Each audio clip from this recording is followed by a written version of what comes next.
Hola, ¿cómo estás? Este 29 de julio se cumplieron 60 años de uno de los hechos más negros, más oscuros, más tristes de la historia argentina. La noche de los bastones largos.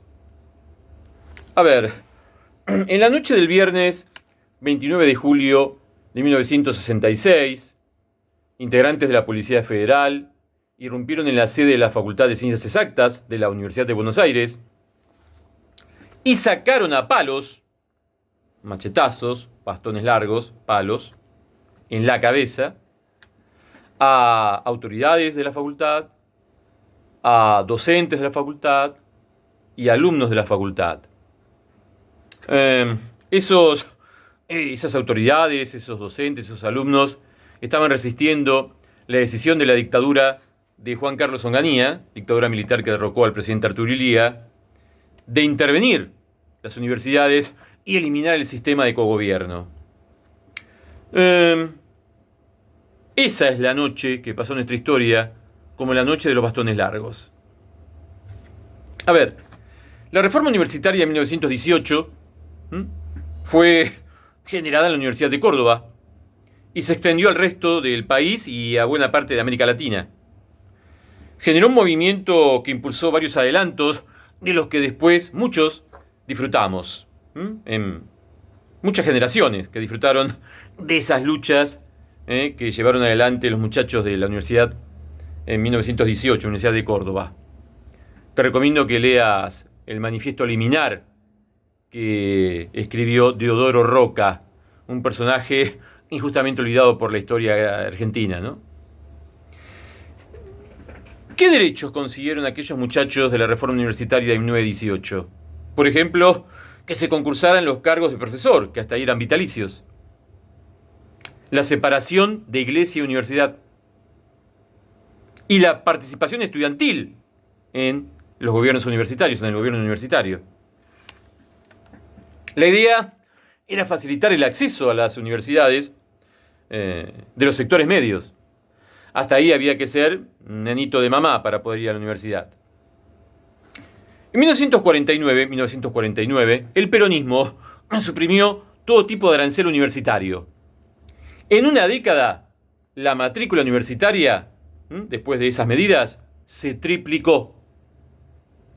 En 1955, una dictadura militar cívico-militar, derrocó al gobierno constitucional de Perón.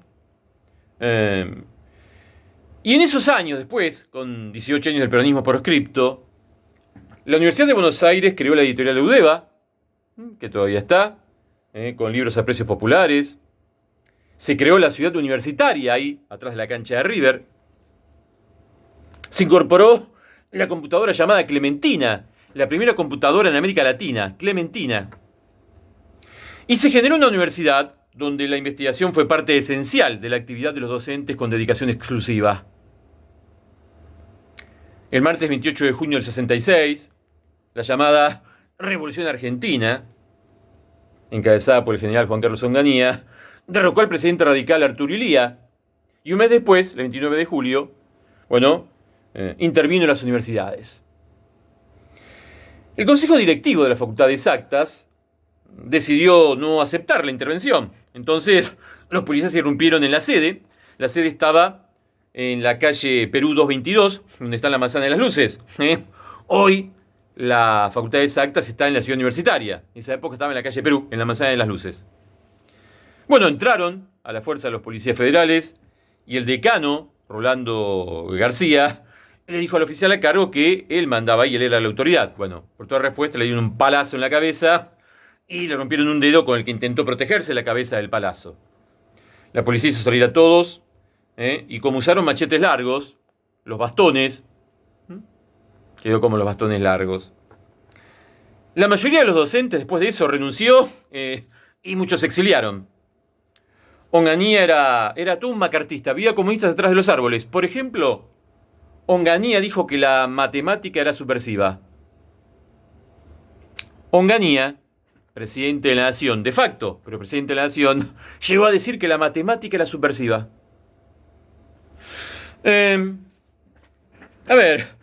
Los echados y exiliados, en su mayoría fueron contratados por universidades de otros lados, universidades yanquis, universidades europeas, latinoamericanas. Es paradójico que acá echaron a algunos por comunistas y en Estados Unidos los tomaron. Se fueron tipos como el historiador Tullio Halperin Donghi, Manuel Sadovsky, pionero de la computación en la Argentina, la física atómica Mariana Weissman, Ricieri Frondizi, filósofo, es rector de la UBA e hijo de Arturo Frondizi, presidente constitucional. César Milstein, en los 80 premio Nobel. Al epistemólogo Gregorio Klimovsky lo echaron y lo persiguieron. Este proceso de expulsión de tipos intelectualmente brillantes generó lo que se conoce como la fuga de cerebros. Echamos a cerebros. El periodista Sergio Morero, de la revista Primera Plana, gran revista de los años 60, tituló lo que había pasado del modo en que el hecho pasó a la historia, del que ahora se cumplen exactamente 6 décadas. La noche de los bastones largos.